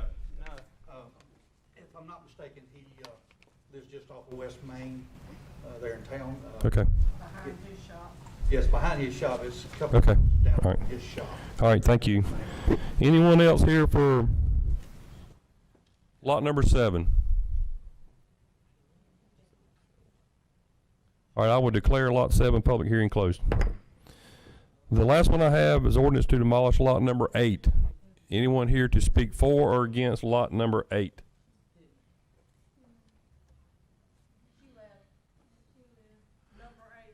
Okay. Anyone else? All right, at this time I will close the public hearing on lot number 8. Sunday, I asked a question on behalf of all of these residents. One is my godmom, one is my mother-in-law, she was in number 1. I want to know if, y'all can give me a rough estimate, how long I have. I've got 2, my godparents are both on oxygen. I need to know how long I have to find them a place to go. Yes, ma'am. We're going to try to sort that out here in just a second. Thank y'all.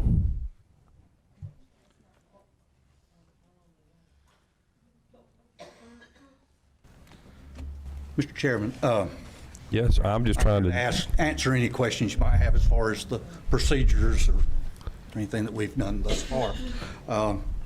Tim, I know this is probably not a question for you, but the only options they have would be small claims for Mr. Honeycutt. I mean, this is a shame. I mean, this I is, think it'd be a civil matter between them and Mr. Honeycutt, right? Jenny making. and I'm not asking for legal advice, Gina. I'm just curious. Yeah, I understand. I understand. No, I understand. I understand. All right. Right. This is not legal advice, but I think you're right. I think it would be a civil matter between them and the landlord. All right, I think some of the questions that we had now, the process that if we vote to demolish, how much time do they have? I mean, can they, when you post that sign, can they physically go back in there? Not without letting us know, and I mean, we'd work with them to get their personal belongings out. Right. But unsupervised, I would say no. Okay. Any questions for Mr. Swearingen? No, but I've been a commissioner for, I don't even know, but this is just a situation that I don't think we've really dealt with like this. No. This is a community of people here who care about each other. And Tim, I know, as I've worked with him, I went on those work days with him, and he cares. And I worked with EMS, and we made a couple calls out there to the trailers out there. And it's a tough thing because on the one hand, you want to have a roof over your head, but on the other hand, you don't want to be asleep at night and the wires catch fire and you burn to death. or the roof fell on the one lady. And I think you told me sometimes you got to worry about if there's a hole in the ground, the carbon monoxide could come in. It's just terrible. It's just a terrible thing. And I don't know if there's something that DSS can do to help folks find a place to live, or a state agency or something, or how there's help for that, or have caseworkers to help. I mean, this is it's just a terrible, terrible situation. And I know y'all just moved in, and you know, I know this is a shock to many of y'all. So we're in a tough quandary here. Why wasn't the power cut off of these buildings so he couldn't rent them out? The only one that the power was cut on was there was number 8. They were stealing power, and the city of Albemarle came out and removed the power. But then I think they made some arrangements to get the power turned back on. Like I say, each of these mobile homes were ordered to be vacated back in February. Well, I mean, actually in April, when we held the public hearing. Now, the general statute says we have to give them reasonable time, and then the statute goes on to define reasonable time as 90 days. I had let that time run out before we go to the next step, which was a reinspection. I talked with Richard and some of the tenants, and you know, it's been twice that long. It's been 6 months, nearly, since our original order. Richard was instructed not to move anybody else into these mobile homes. There was a couple of them that were vacant when we first started. He unfortunately moved some folks into those. And then that's the question of remedy. What remedy, and if he did that, what remedy is there against him if he did that? I think that would answer y'all's question, is like, yeah, so. Or does the sheriff have to investigate? I don't know. That's the question. I don't know. I'm not a. Yeah, that's maybe some legal questions that may be. So Tim, I'm sorry. I know we waited as long as we could and let this go as long as it could, you know, so that they could have time to find somewhere. But we've got to the point where, you know, we don't want to put them out without a shelter over their head, but we don't want them to be in a place that they're going to die from carbon monoxide poisoning or electric shock, or that was my next question. That if something else, if we do an order to demolish, can we put a date on that? Say, give them a week or something. But then again, where's the liability fall if we wait and something happens? Yeah, I know. I'm just asking questions because this is, yeah. Yeah, no, you're right. Okay. So you just got through saying that if they put a condemned sign on there, they can't go back in there without being accompanied. Right. So that would take care of that. But I just hate it for these people. I know. With no home and out a bunch of money and no place to go. Mr. Honeycutt has violated this, but I was against telling somebody what to do with their property. But the way I see these people have been hurting and he's been taking advantage of them, it's not going to bother me a bit to condemn it now. Right. But I mean, we still got, you know, if I understand this right, we're going to demolish it, and then we're going to put a lien on his property for the county demolishing it. Right. Can we not also put enough in that lien to cover these people's expenses too? I don't believe we can. I think that's a civil matter between them and their landlord. I think the only thing that we can bill Mr. Honeycutt for is our expenses. That's all we can. So, and to just like Mr. Honeycutt would have to do, if you know, if you choose to adopt the ordinances to declare these unfit and to declare that they be demolished and removed, we'll have to go through the same eviction process as a landlord would to have the folks move out. So But, Are they any, and I know there's, I think Commissioner Lawhon had mentioned the community inn. Are they any organizations that we can give these folks to that might help them? I don't know if the Red Cross or. Mr. Chairman, I was going, I've looked up the Albemarle Public Housing Authority or Department. Have any of you all ever been there and talked to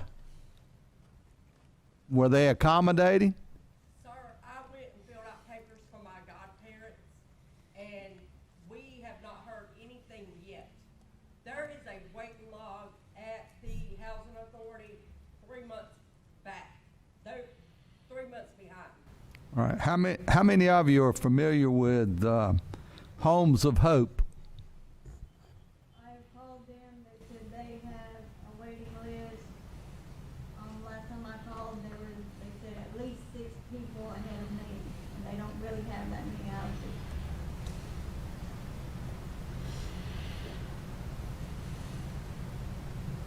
Okay. And I do know that the community inn allows people to spend the night. They'll feed you, spend the night, and they also have rooms for children. And that is located down off of South First Street. Yeah. All right. yes. So even if we condemn tonight, the eviction process could take, what, 45 days? 45 at the fastest? We'll have to give a 30-day notice in writing to Right. each tenant. And then after the 30 days has expired, then we would file a suit with the clerk of court's office. They will hear the case within, I think it's about 10 to 14 days, depending on their docket. And usually, it's within 10 days to 2 weeks. That's right. I said 45 it goes before days. the claims. So if whatever we decide tonight, if we decide in favor of this, you will post that tomorrow? Yes. And they would need to contact your office in order to get in? I believe so, yes. Okay. Okay. Mr. Chairman. Yes, sir. Let me read something to these folks here. It's about Section 8 Housing Choice Voucher Program. In other words, they give you a voucher, evidently, rather than a place to live, for you to find a house or an apartment. So the City of Albemarle Department of Public Housing offers a Housing Choice Voucher Program, also known as Section 8, to assist very low-income families, and some of you may not qualify, some of you may, applicants who live and or work in Stanley County area receives a preference. Everyone who applies for a voucher is placed on a waiting list based on dates and times, but if you don't start it, you'll never get on that waiting list. So it says contact Darlene Hughes, who is a Housing Assistance Program Manager, at 704-984-9580. And that's also at the Housing Authority office at 300 South Bell Avenue in Albemarle. So my recommendation to anyone that's looking for a house, to call them and ask them about the Section 8 Choice Voucher Program and tell them about the situation you're in. Because if you don't start it, it will never be finished. So start those steps I'm recommending that you all start those steps. And I think Brandon or either Peter mentioned social services. Do we have, who would they contact for possibly some help, if there's any? They would just contact the main number for our social services offices, and they would triage them to the appropriate area of our social services, whether that be for special assistance or there's certain programs for folks that are elderly, there's certain programs for folks who have children, and so there's different programs depending on the situation and the living situation and the familial situation that they may have in terms of how old they are, demographics, children, things of that nature. But just contact social services, and they'll be more than happy to help them through that situation. Jenny, since we did the public hearings individually, do we vote on this individually, or do we do it all at one time? Yes, Mr. Chairman, I think it would be cleanest if you did vote on it. Okay.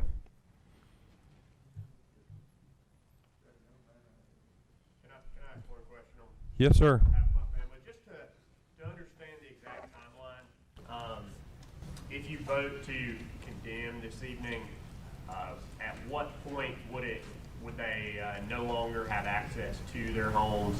Would it be at the moment the gavel drops, or would it be like after that 30-day time period? At what point would they need to begin to remove their belongings and just be done with the place? So basically, I think what you're asking, where would they sleep tonight? Right. And for the next week? That's basically your question. Yes, sir. That's basically my question. It won't be, I mean, it won't be posted till tomorrow at the earliest. Right. But Actually, it's probably closer to 2 months, because the magistrate who hears the cases, if they are still there after the 30 days, they would do an order, and they would have a 10-day period after that to appeal the magistrate judge's ruling. Does that help you? Sir, does that help you? It could be up to 45 days to 2 months. So clarification, if we vote tonight, it's like they can still go there and stay there for Right. until that process goes through. I think so. Once it's condemned, my understanding, and Jenny can help on this legal issue, but legally, once it's condemned, it's condemned. Voluntarily, they can leave and then it's condemned. But if they make a decision to continue to stay, then it forces us to go through the evictions process and go through that, and that's a 30-day process, and then plus the extra time it takes for the magistrate and the hearing and all that, so. We can't forcibly remove them tomorrow. Correct. We have no control of that. Right, now, if they voluntarily leave, that's great, but if they decide to make a decision that they're not leaving until we force them to leave, then we would have to go the eviction route, which would be at least 30 days. Yes, sir. Just to clarify, y'all had mentioned that at some point, if they continue to stay in a condemned building, it is a misdemeanor. I believe you said a Class 1 misdemeanor. At what point does it become illegal for them to be in the house? Is it after that 30-day period ends, or is it at the beginning of that 30-day period? The general statute's kind of vague on that. I'm not really sure. I think they would have to be charged with. Just given the nature of this situation, you know, I do understand it. Everyone's testimony seems to indicate that it is, and I don't live there. Obviously, I've never been inside one of these places. I've just driven by. You know, it does seem like there are significant health risks about being in there, but at the same time, it's not these people's fault. And you know, in general, just from my layman's observations, it seems like the state of our society is that, you know, many people in our nation from other states and other states that are much wealthier than North Carolina, particularly the Northeast or perhaps California, they have a lot more money out there or up there, and you know, they come to North Carolina.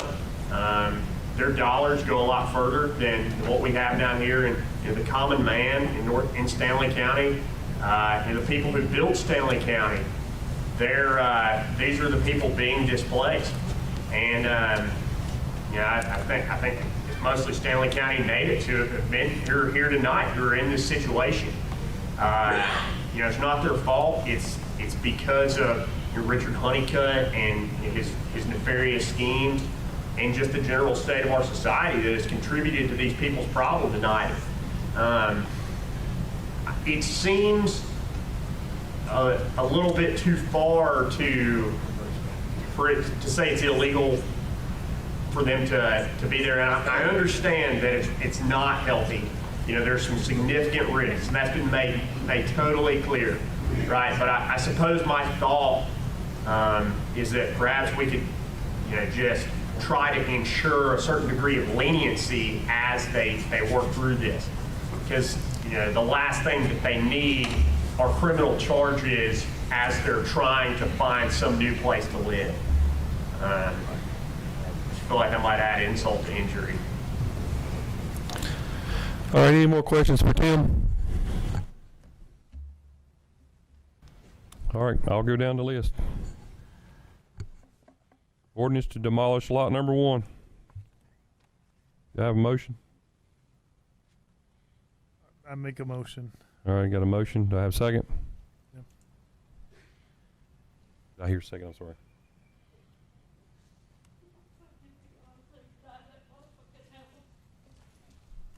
Are there a second for lot number 1?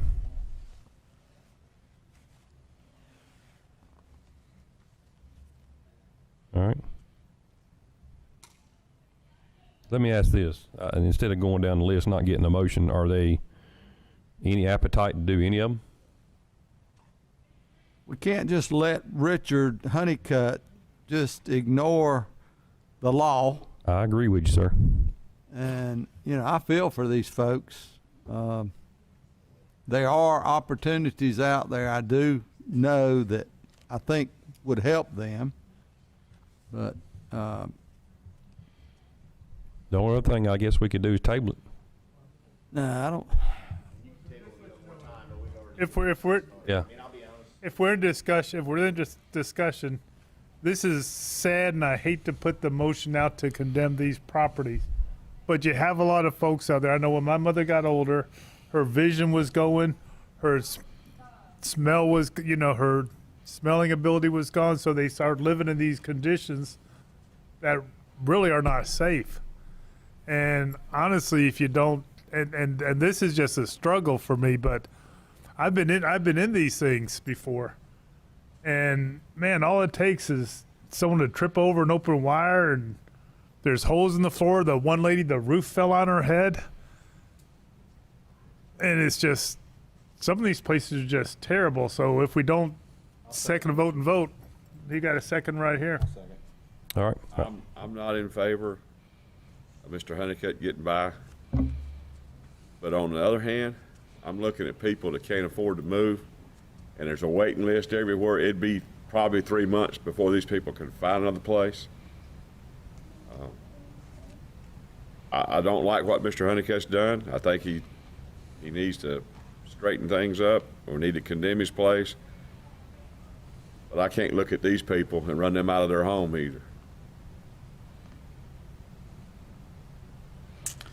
All right, I have a motion and I have a second on lot number 1. Any more discussion? Could we, question. Yes, sir. Could we give a date that they vacate that is longer than 60 days? Yeah, I think so. I mean, there's a minimum that you can give, but I don't think there's a maximum. What's the minimum? The general statute defines my order. I'm not sure about the legislative order, but the my order as a housing inspector is 90 days. Okay. But the minimum. But I think we're past that threshold. Yeah. But if we allow the tenants, can give as much time as they want. if we allow the tenants, let's just say 4 months, they got 4 months, so they don't have to pay Richard Honeycutt. And he may turn the power off. Of course, the power's turned off on some of these units. But if we don't do anything and somebody gets electrocuted or burned up in a fire, guess what? Stanley County's responsible. We're responsible. So it's a tough decision. Mr. Chairman, I don't know if I'm out of line. No, sir. Make Go. a comment. Go ahead, sir. In one of the other jurisdictions that we had an interlocal agreement with, I had a house that was in similar shape.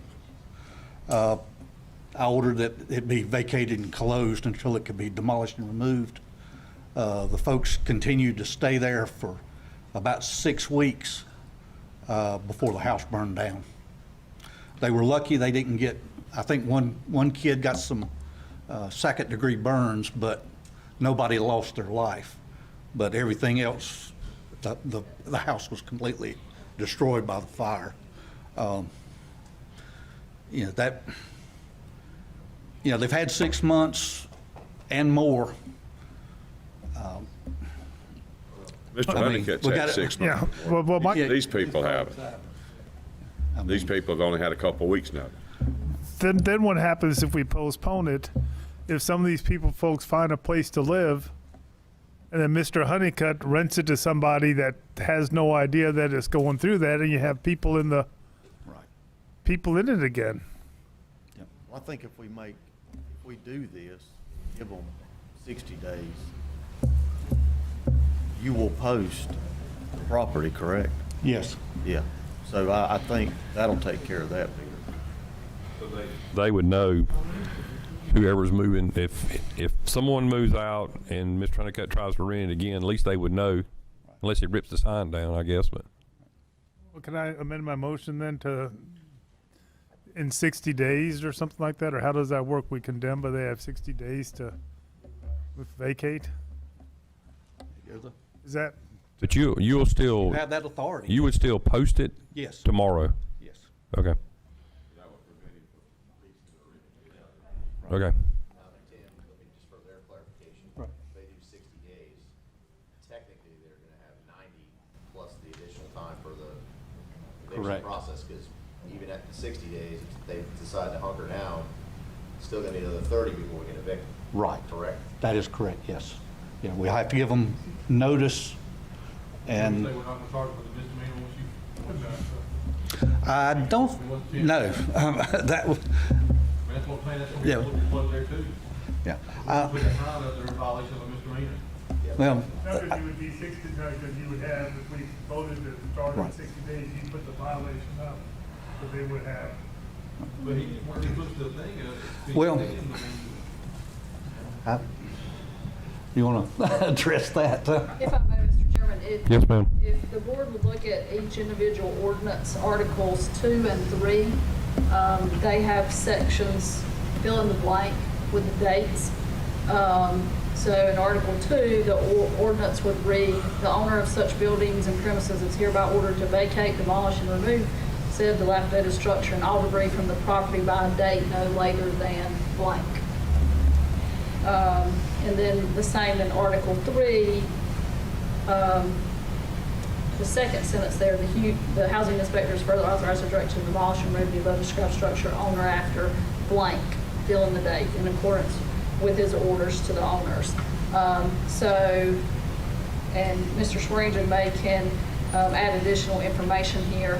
But I would think if you wanted to put a date in each of those ordinances, either 30 days, 60 days, 90 days, however many days out, I would think Mr. Swearingen could go ahead and post the residences, but then that would give the owner and the tenants that amount of time that you choose to put in those blanks in each ordinance. So you're referring to Article 2 and Article 3? Yes, sir.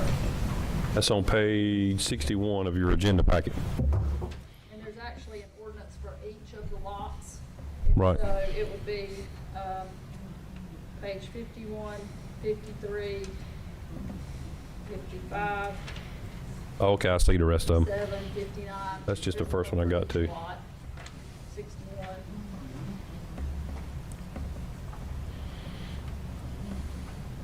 So Article 2 says the owner in such buildings and premises are hereby ordered to vacate, demolish, and remove said dilapidated structures and all debris from the property by a date no later than.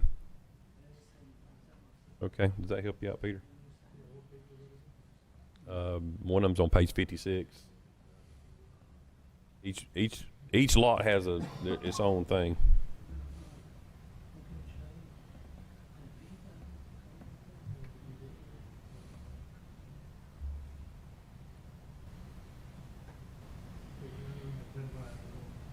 Yes, sir.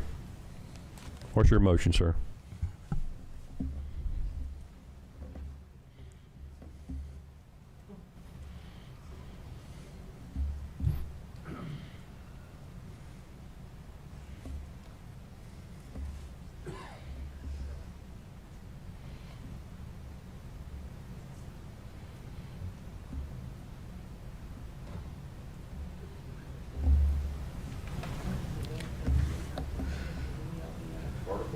Article 2 and Article 3. Okay, there we go.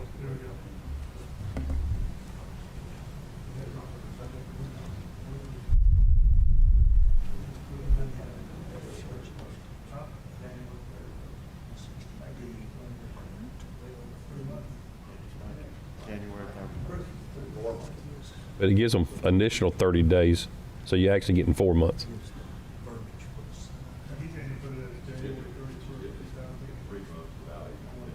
Right. I'd like to amend my motion that all debris from the property by a date no later than January 31st, 2024. As I'd like to amend my motion to. All right. I have a motion to amend to January 31st. Second. Second, Commissioner Hatley. Any discussion? You will post this, though, tomorrow. Okay. Any discussion?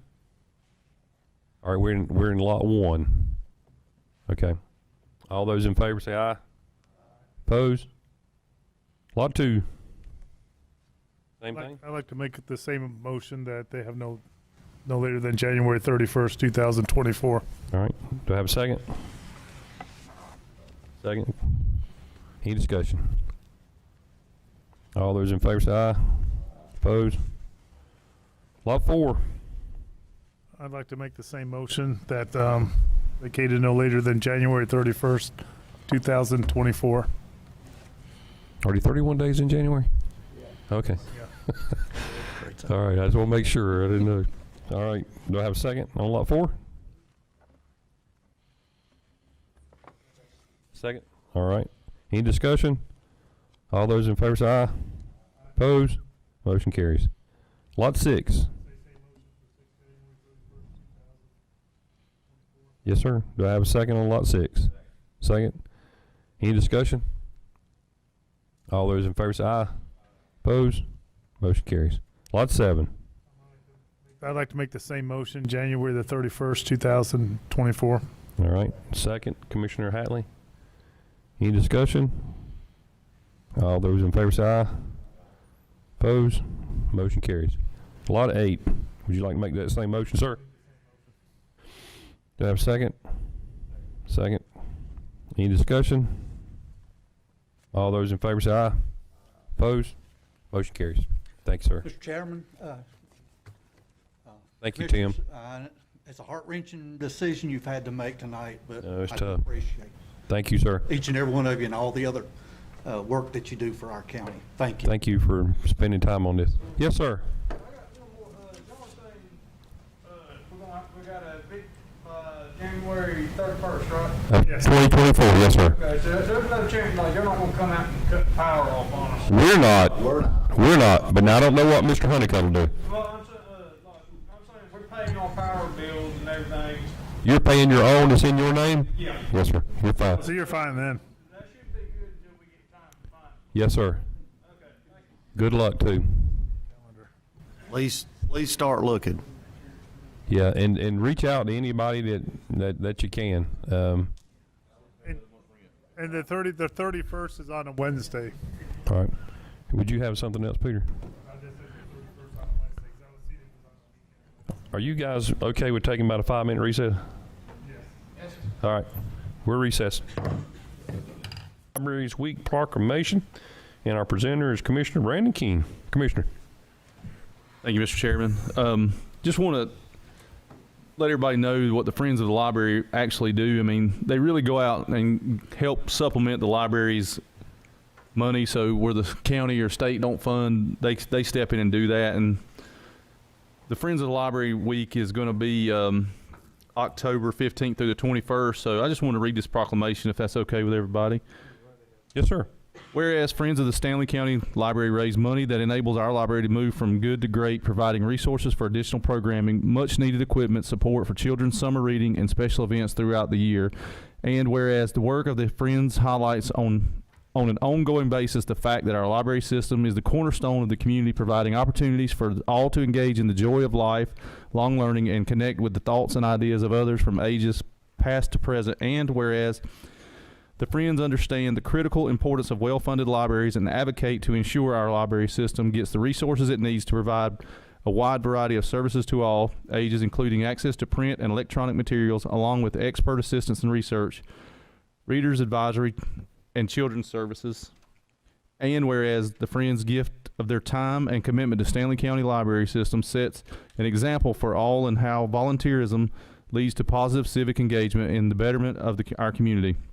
Now, therefore, it be resolved, the Stanley County Board of Commissioners proclaim October 15th through the 21st, 2023 as Friends of the Library Week in Stanley County, and urge everyone to join the Friends of the Library and thank them for all they do to make our library system and enhance our community. Adopted this second day of October 2023. Thanks, sir. I'm assuming that's a motion from you, sir. That is a motion, yes, sir. All right, do I have a second? You don't want me to read it again, do you? No, you're fine. Second. Any more discussion? I thank all the folks at the library and what they do. I came by there another day and they had a food truck or something out front. So that was great. All right. All those in favor say aye. Opposed? Motion carries. Thank you, Commissioner King. Next item is item number 8, jury commission appointment. Our presenter is County Manager Lucas. Well, thank you, Mr. Chairman, members of the board. Tate Daniels' second term on the commission expired at the end of September. He's agreed to serve again if reappointed to another 2-year term, which would end at the end of September of 2025. The commissioners appoint one member to the jury commission. The remaining members are appointed by the clerk of court and superior resident court judge. They meet usually on an irregular basis a couple times a year. And so before you this evening is a request to reappoint Mr. Tate Daniels to the jury commission for a 2-year term expiring September 30th, 2025. All right. Thank you, sir. What's the pleasure of the board? I make a motion to reappoint Tate Daniels. All right. I have a motion, and I got seconds all over the place. Tyler, just pick one. Any discussion? All those in favor say aye. Opposed? Motion carries. Next item is item number 9, public hearing, fiscal year 25, 5311, admin only. Thank you, Mr. Chairman and members of the board. Before I get to this item, I'd actually like to take the chance just to introduce our new SCUSA director to you. Mr. Steve Dutton is in the audience this evening. Mr. Dutton. Steve, if you want to come down and maybe just say a couple words, I'm sure the board would oblige. Welcome, sir. Welcome to Stanley County. Thank you. And I look forward to the opportunity. About the only thing I can tell you today is that I'm so confused I'm going to have to sleep on it tonight and start fresh in the morning. But it's been a very eventful day today, and wonderful folks there, which I knew that coming in. And I look forward to serving the citizens of Stanley County and in this position and working with y'all as well. Well, thank you, sir. If anything we can ever do for you, let us know. Yes, sir. Thank you. Thank you, Steve. So the action item before you this evening, Mr. Chairman and members of the board, is for us to apply for the fiscal year 24-25 5311 grant. This is for the admin side, administrative funds. The request is $272,539. 15% local match, estimated at $40,881. That will help offset benefits for our 3 full-time and 1 part-time staff, vehicle insurance, drug testing, daily office operations. So I'd ask you that you hold a public hearing, and then after the public hearing, consider approval of the resolution for us to apply for the fiscal year 24-25 5311 admin only grant. All right, thanks, sir. At this time, I will open up a public hearing regarding the fiscal year 25 5311 grant. Anyone here to speak for or against? Hearing none, I will declare the public hearing closed. What's the pleasure of the board?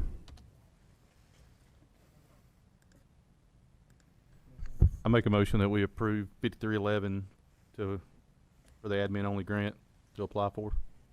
All right, I have a second by Vice Chairman Barbie. Any discussion? All those in favor say aye. Aye. Opposed? Motion carries. Thank you, sir. Thank you, Mr. Chairman. The next item is actually the 5311 capital grant. This is for fiscal year 24-25 as well.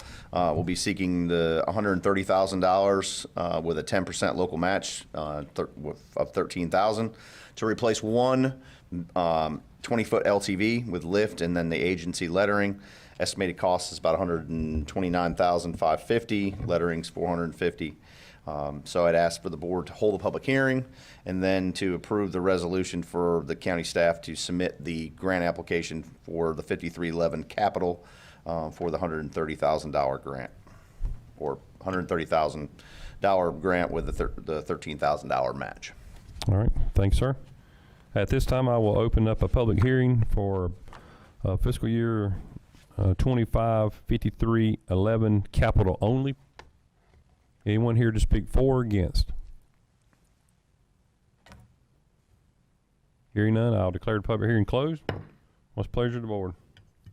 Make a motion that we approve the staff to apply for the 5311 capital funds grant. Okay, I have a motion. Do I have a second? Second by Commissioner Hatley. Any discussion? All those in favor say aye. Opposed? Motion carries. Next item is item number 11, tax administrator reappointment. I was wondering what Clinton was doing here. Thank you, Mr. Chairman and members of the board. It's my pleasure to recommend to you this evening the request that you reappoint Mr. Clinton Swearingen as tax administrator for a term beginning October 29th, 2023 through October 28th, 2027. That would be a 4-year term. He's coming up on the end of his a 4-year term. During the past 4 years, he had a very uneventful 2021 reevaluation in terms of customer service. Obviously, there was, people have questions about their taxes and what's going to happen with that. But from a customer service perspective, the reval went really well, as did the 2017 revaluation. And our tax rate, or our tax collection rate, has gone up over that same time period. I mean, he's done a very good job of working with our tax collection staff to ensure that we're trying to capture as much of that revenue as possible on an annual basis. And our tax collection rate has steadily increased during Clinton's tenure. And so I would ask the board consider the reappointment of Clinton Swearingen to the position of tax administrator for a 4-year term effective October 29th, 2023 through October 28th, 2027, and also to approve his tax administrator public official bond in the amount of $100,000. Thanks, sir. All right, what's the pleasure of the board? Yes, sir, Commissioner. I make a motion that we reappoint Clinton Swearingen as tax administrator from October 23rd, is that correct? October 29th, 2023 until October 28th, 2027. Okay. That's my motion. What about the approval of the tax administrator's bond? Yes, that too. $100,000. All right. I have a motion and a second for the reappoint Mr. Swearingen for his 4-year term and his official bond. Any discussion? All those in favor say aye. Opposed? Motion passes. Clinton, thank you so much again for sending the postcards every year. I really appreciate that. All right, next item is consent agenda. I make a motion we approve the consent agenda. I have a motion, and did I hear a second? Commissioner King. Any discussion? All those in favor say aye. Opposed? Motion carries. Board comments, announcements, and committee report. Commissioner King, I'll start with you, sir. I appreciate everybody coming out tonight. Jody Haycock spoke in the comment section, public comment section, with the URA harm reduction situation. I don't know who monitors that or who's over that, but I would like to see something where we're doing the one-for-one exchange again, so we're just not littering the streets with that situation. I don't know who we need to speak to about that, but we need to try to figure something out with that. I'll take responsibility for reaching out to Bob, and I'll work with our health department staff, Wendy and Dosha, work to make sure we get that communication sent to him. Thank you, sir. Work on making sure that they're accountable to that. I really appreciate that. And, you know, tonight's one of them situations that you hope you never you have to see in a situation like this. And it's really just, it's disgusting to know that we have people in the community that would treat other people like this. But it was a hard decision tonight, and I hope that we made the right one. So thank you guys for everything. Thank you, sir. Commissioner Shudo. I just want to echo a little bit of that. I think, you know, this was probably the toughest meeting because you have folks out there living from check to check. And then, you know, I think we worked together and come up with a good compromise to help them get out of there and find places to live. And hopefully, I don't know what could happen. I don't know if there's someone from the DSS or somewhere that could reach out to the people because we have their addresses, you know, to see if there's anything they can do or if they have to initiate the call. I don't know, but you know, they evidently need help doing. Some of the folks, the one lady said in the earlier thing that she couldn't read. So if she's getting notices, she couldn't read. You know, a couple others don't have vehicles. So thanks to, hey, I think we worked together and come up with a good compromise to hopefully help them out. Thanks, guys. Thanks, sir. Commissioner Hadley. Commissioner Long. Vice Chairman Barbie. I just want to say I, too, think this is one of the toughest meetings. Look out and see the people sitting there with, you know, a problem that they didn't create, and very upset with their landlord. I hope we get everything worked out for them. Thanks, sir. Tim, I appreciate all your hard work on that. That's got to be hard to seeing day to day and going in those situations. And, you know, no fault of the people that were here. You know, they just want a place to live. They wanted a nice place to live where, you know, they work hard, or some of them's on disability and some of them have medical issue. And if you got room in your prayers tonight, you know, we need to say a prayer for all those involved in that, because that's a tough situation that, you know, there's people out there that take advantage of folks like that. Thank you guys for all that you do. Remember Commissioner Crump also in your prayers. And our next meeting is October 16th. We go back to Mr. 2 a Chair, month. Yes, sir. One thing for you. I want to congratulate you for being nominated for the Bulldog Hero Award. Very proud of you for that. Well, thank you, sir. That was an interesting experience, but thank you so much. Again, our next meeting is October 16th. At this time, I'd entertain a motion to adjourn. So move. Second. All those in favor say aye. Opposed. Thank y'all. Thank y'all for coming.